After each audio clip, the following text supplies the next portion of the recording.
Bom, é possível que haja uma região com campo elétrico e campo magnético, ou seja, com as duas coisas ao mesmo tempo. Nesse caso, a força total é a soma da força elétrica com a força magnética. A força elétrica é Q vezes E e a força magnética é Q vetor B, V vetor B. Né?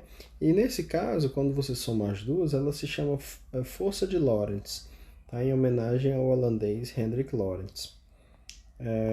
Bom, e aí se a gente considerar, por exemplo, um pequeno deslocamento dr, tá? Num pequeno deslocamento dr, qual que é o trabalho realizado pela força de Lorentz? Bom, o trabalho é força F escalar, deslocamento, né? Produto escalar entre a força e o deslocamento.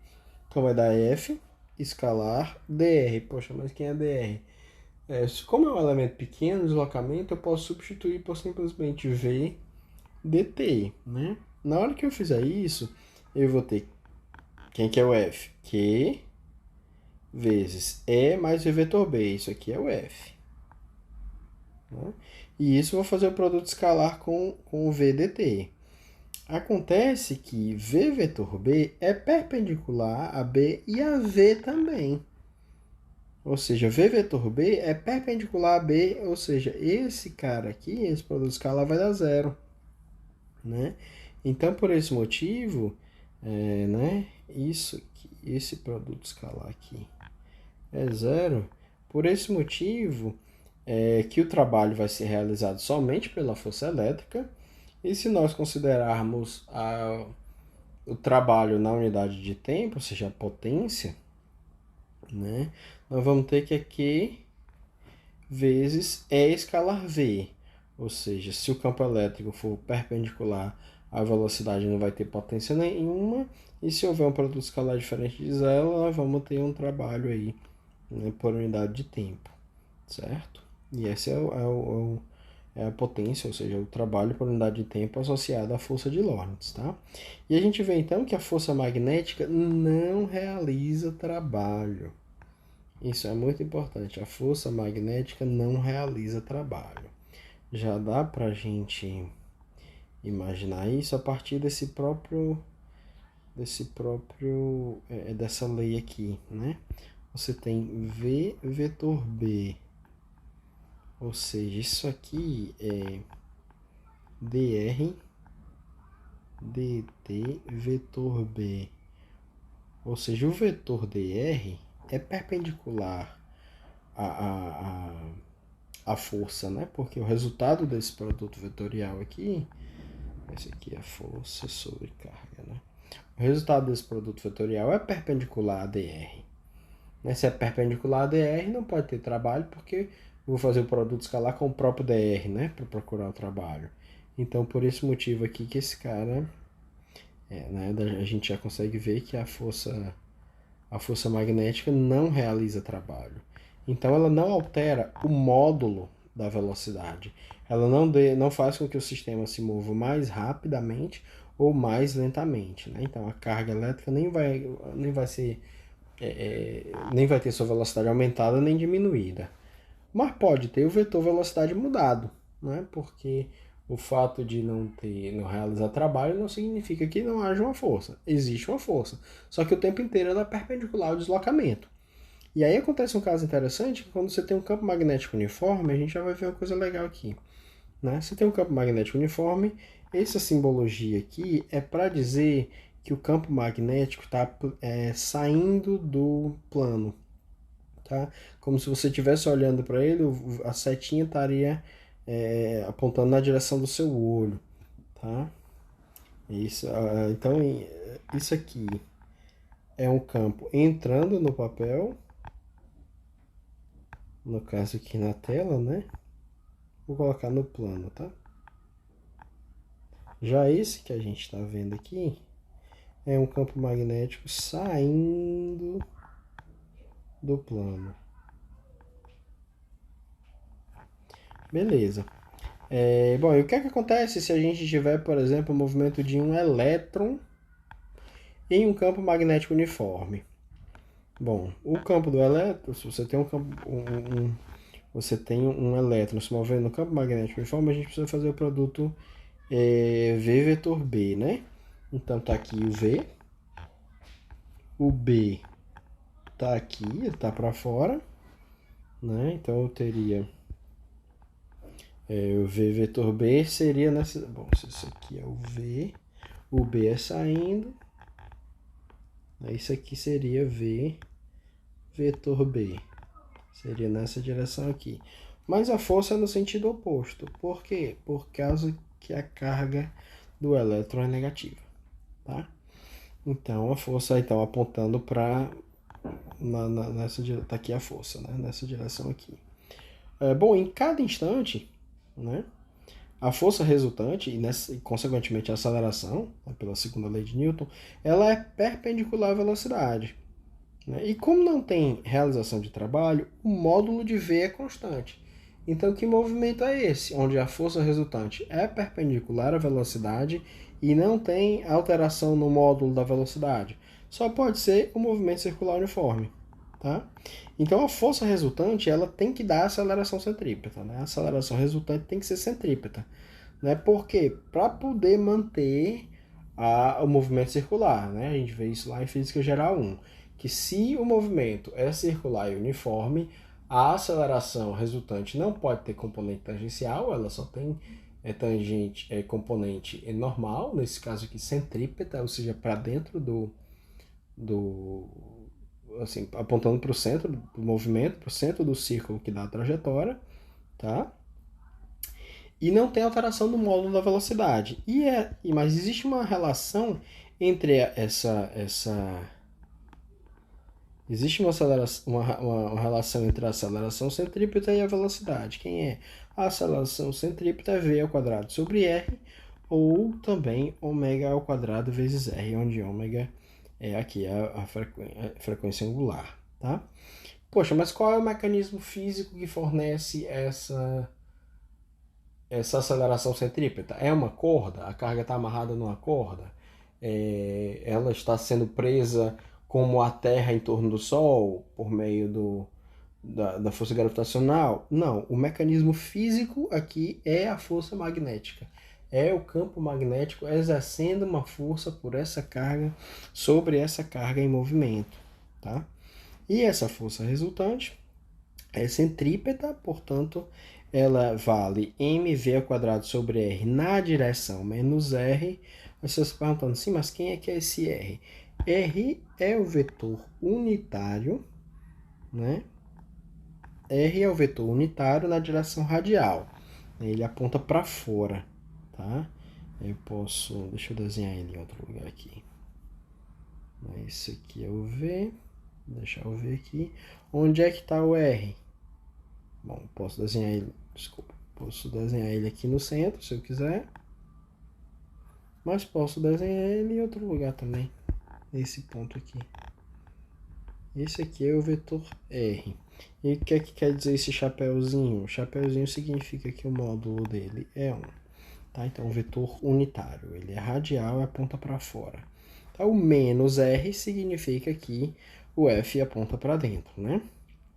Beleza. Bom, então se a gente pegar o módulo desse lado, né? E pegar o módulo desse lado, como o módulo do vetor unitário é 1, então eu vou ter simplesmente, pegando essa equação entre os módulos aqui, eu vou ter simplesmente Q, V, B, seno do ângulo entre eles. Olha, tá aqui o V, né? O B está no plano perpendicular, ou seja, o ângulo entre eles é 90. Então, seno de 91, do lado esquerdo eu vou ter QVB, do lado direito eu vou ter mv ao quadrado sobre r. Eu posso cortar esse v com esse daqui, e eu vou obter que r é igual a m vezes v dividido por q vezes b. Tá? Não é difícil fazer essa continha e chegar nesse valor aí, certo? E a gente pode ainda calcular a frequência angular ou a velocidade angular. Né? Para isso, basta a gente usar a relação que a gente sabe lá da Física Geral 1, que V é igual a ômega vezes R. Né? Fazendo isso, nós obtemos o ômega, a frequência angular, igual a Q vezes B sobre M. Certo? Note que essa frequência não depende da velocidade com a qual o objeto, a carga, entra na região de campo magnético. Tá? E essa aqui também é chamada de frequência de ciclotron. Então vamos ver mais detalhes sobre isso. Um caso interessante acontece, bom, nós tomamos aqui, né, nesse caso aqui, nós estamos imaginando que o V está no mesmo plano, está no plano perpendicular ao campo magnético, né? Então, eu posso, se eu quisesse desenhar, eu colocaria o V aqui, eu posso imaginar, sei lá, isso aqui é V, isso aqui é o campo magnético, tá? Deixa eu desenhar de outra cor, então a força estaria nessa região aqui, né? De tal forma que existe um ângulo de 90 graus aqui e existe um ângulo de 90 graus aqui também. Meio difícil de desenhar, mas beleza. O que é que eu estou dizendo? É que a minha força, ela está sempre no plano perpendicular a B e V, e, né, um ângulo especial aqui é esse, ó, o ângulo entre V e B, que é de 90 graus, certo? Mas isso não precisa ser verdade, não precisa ser assim. Podia ser que a minha, aí nesse exemplo aqui, eu podia ser que eu tô numa região onde o campo magnético aponta na direção Z, certo? Tá aqui o campo magnético na direção Z. O caso que nós acabamos de considerar é o caso em que V está no plano XY. Né? V está no plano XY. Mas não precisa estar. E se o V tiver uma componente ao longo de Z, o que é que acontece? Bom, se V tiver uma componente ao longo de Z, não vai fazer diferença para a aceleração. A aceleração vai estar no mesmo lugar. Quando eu fizer o produto, né, se você quiser, você pode fazer assim. Você pode escrever... Bom, eu vou dizer agora que a minha velocidade, além da velocidade no plano, ela tem uma componente inicial na direção Z, certo?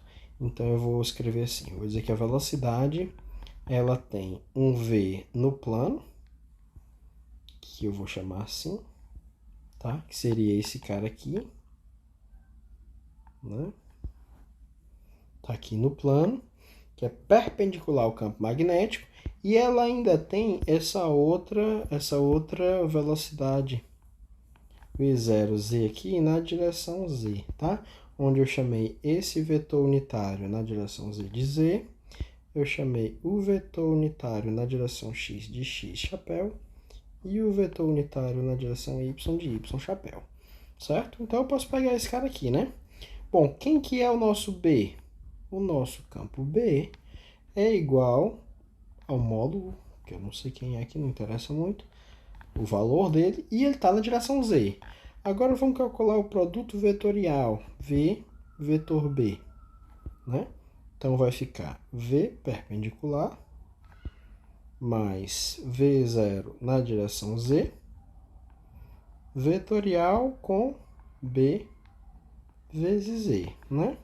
Então vai ficar V perpendicular, produto vetorial com B na direção Z, né?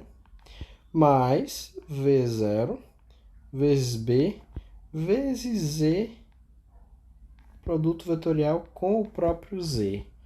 Poxa, isso aqui, Z vetor Z é 0.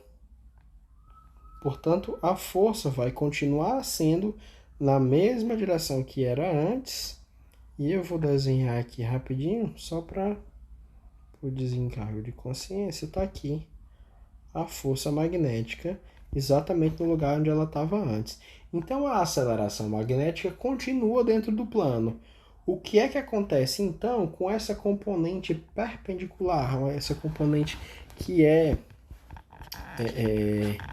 melhor dizendo, essa componente que é paralela ao campo magnético?